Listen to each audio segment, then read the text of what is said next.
Top quality और consistent performance के लिए सिर्फ सिल्वर पंप्स। टॉप क्वालिटी और कंसिस्टेंट परफॉर्मेंस के लिए सिर्फ सिल्वर पंप्स, नाम याद रखना। खोक्या भोसलेने नागरिकांना मारहाण केल्याच्या अनेक घटना समोर आलेल्या आहेत। मात्र या खोक्या भोसलेला सुद्धा मारणारा एक व्यक्ती होता। बावी गावचे सरपंच आहेत नवनाथ ढाकणे यांनी दावा केलाय की मी 3 वर्षापूर्वी खोक्या भोसलेला मारलं होतं। ते सरपंच आपल्या बरोबर आहेत। काय सांगाल, काय प्रकार होता? ते विषय असा होता, माझ्या आत्तेचा जावई म्हणजे माझ्या आत्ते बहिणीचे मालक ते शिरूरला आमच्याच भावकीतले डॉक्टर आहेत। ढाकणे डॉक्टरचे इथे हॉस्पिटलला गेले होते आणि तिथे काहीतरी ते प्रिक करताना एक्सरे वगैरे काढला आणि ते लवकर ट्रीटमेंट देत नव्हते, पण त्यांनी ते बिल घेऊन फेसबुकला टाकलं आणि ते डॉक्टरनी त्यांना बोलवलं वाटतं। पण त्यांनी त्या आत्याच्या जावायला म्हणजे माझ्या आत्ते बहिणीच्या नवऱ्याला फोन करून बोलवलं की तू इकडे नाही, तर तुला उचलून न्यायला येतो। ते जामगावचे होते। त्यावेळेला मी फोन केला, मला त्यांचा आला, तर मी फोन केला, अरे सतीश ती माझी बहीण आहे, आत्याची मुलगी आहे। तर तो म्हटला ठीक आहे, मग तुझी माझी बहीण काय दोन आहे। परत 5 मिनिटांनी त्यांनी फोन आला की तू कुठे ये, नाही तर तुलाच उचलायला येत असतो गावात। मी म्हटलं तू येऊ नको, मीच येतो। मग मी जेवत होतो, मी त्यावेळेला मी उठलो, गाडी चालू केली आणि एकटाच गेलो। त्यावेळेला मी गेल्यानंतर माझ्या पाठीवर भगवान आंधळे एक नंतर बळच गाडीत पटकन बसला आणि तो आला। मी गेलो तर घरी गेलो तर घरी नव्हता। मग चौकात गेलो तिथं नव्हता। हॉस्पिटलला नव्हता। मग मी शोधत होतो, त्याची गाडी पण भेटाना। मी अंदाज घेतला, मला पोलीस स्टेशनला तर असू शकतो, मी येतं म्हणतो एवढा शायनिंगमध्ये।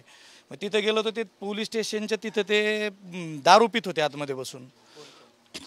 डिपार्टमेंटचे होते, बरोरे साहेब होते त्यावेळेला, तिथं खाडे म्हणून होते PI पोलीस निरीक्षक ते होते आणि बाकीचे अजून त्यांचे कर्मचारी होते। किती पोलीस दारू पित होते त्यावेळेला? 4-5 लोक पित होते। मेन ते होते, बरोरे काही पित नव्हतं, पण बरोबर बाजूला उभा होता आणि मेन खाडे साहेब तिथं दारू पित होते। त्यावेळेला मी पोलीस स्टेशनमध्ये पोलीस स्टेशनमध्ये आत त्यांच्या पलीकडच्या कॅबिनमध्ये पित होते, पलीकडच्या आतल्या। मग तिथे पित असताना मी डायरेक्ट गेलो, धरला असं पाठीमागून गचुऱ्याला, असं खुर्चीवर बसलो तर मारायला चालू केलं। ते का मारतो ते पोलीस त्याला म्हणत होते तू फॉर्च्युनर येणार आहे म्हणतो, पण कोण आहे बाबा? ते का नाव ढाकणे तर नाही ना? नाही दुसरा आहे, त्याचा काय संबंध आहे असं म्हणल्यानंतर तो अजून आविर्भावात होता। मग मी डायरेक्ट गेलो, मारायला चालू केलं, मारलं आणि पोलीस धरायला आले। बाजूला सारखा म्हटलं अंगाला हात लावायचा नाही, माझ्या अंगाला हात लावला तर गाठ माझी। तुम्ही आरोपीला घेऊन इथे दारू पाजताय आणि तो लोकांना धमके देतोय, ही पद्धत बरोबर नाही तर तुमच्या नोकऱ्या घालीन। मग त्यांनी त्याला नंतर ते मी जास्त रागात होतो ना, मग त्यांनी त्याला थोडं कोंडून ठेवलं आतमध्ये आणि नंतर सोडून दिलं। मग आम्ही इकडे शिवाजी पवारच्या इथे बसून मग ते मिटलं। त्यांनी मारलं तुम्ही खोक्याला? मी तर विचारच नाही केला, तो मी रागात होतो। ते 5-6 मिनिटं मारत होतो, 5-10 मिनिटं ते किती मारत होता हा विचारच नव्हता, नॉनस्टॉप मारत होतो। 50-50 चापटा मारल्या सहज। म्हणजे खोक्याची एवढी दहशत आहे, त्याला तुम्ही एवढा ठोकला होता? ते दहशत वगैरे काही नाही। आता इथं काय आहे, अनावधानाने झालं, मी नव्हतो इथे, मी बाहेर फिरायला गेलेलो होतो आणि तो नेमका वाद झाला त्यावेळेला हे फक्त एकटेच होते आणि त्यांचा मुलगाही तो पाहायला लागला, महेश इथं नव्हता, तो शिरूरला त्याचा मुलगा ॲडमिट होता काहीतरी, तिकडे होता। पण हे तिकडे संडासला जातात, ते शेत त्यांचंच आहे वरती। तर त्यावेळेला ते गेल्यावर ते काय म्हटले असतील जाळे लावू नका वगैरे, तर त्यांनी त्याच्यावर अटॅक केला। मग तो तिकडून आले, त्याला माहीत झालं असं हे म्हटलेत, आता मी तर नव्हतो। मग हे गेल्यानंतर याला पण मारलं। म्हणजे तुम्ही असते तर नाही असते तर विषय वाढला असता ना। इथं जर गावात येऊन कोण मारत असलं आणि जर इथं गावात येऊन बाहेरून हल्ला करत असेल तर इतका माणूस सहजासहजी जाईल काय? एका सरपंचाने एवढी डेअरिंग करण्याचा काळ राहील ना, कारण सरपंचांचे मुर्दे पाडले जातात। आम्ही चुकीची डेअरिंग केली नाही, आम्ही चुकीची करतही नाहीत। अन्याय होत असेल तर त्याला तर प्रत्युत्तर दिला पाहिजे ना। एखादा अन्यायच करतो ना, अन्याय किती सहन करायचा? संतोष देशमुखने तेच केलं ना। मग ते केलं तरी संतोष देशमुखचा त्यांचा तो विषय होता। आपण तितक्या असल्या बाकीच्या गोष्टीत नाहीत ना डेअरिंग करत। आपण डेअरिंग कुठं करतो? अन्याय जर होत असेल, गरिबावरती अन्याय होत असेल तर त्याला पण न्याय दिला पाहिजे, याच्यासाठी डेअरिंग करतोय। खोक्यासोबत दारू पिणाऱ्या पोलिसांची नावं काय काय होते? त्यावेळेला बरोबर होते, बदलून ते गडचिरोली टाकले। मी त्यांना बोललोय होतो तुमची बदलीच गडचिरोली केली, त्यांची गडचिरोलीलाच बदली केली।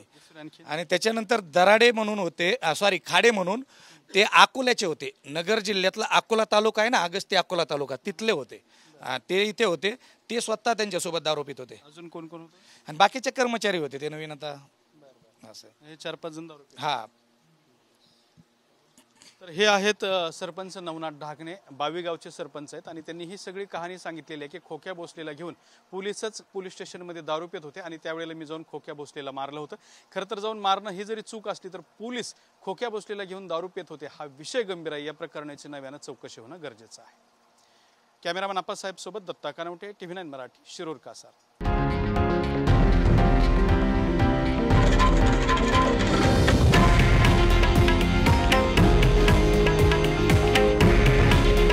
हे आहे देशातील नंबर 1 न्यूज नेटवर्क आणि आपण पाहत आहात TV9 मराठी. काळजी तुमची, हित महाराष्ट्राचं.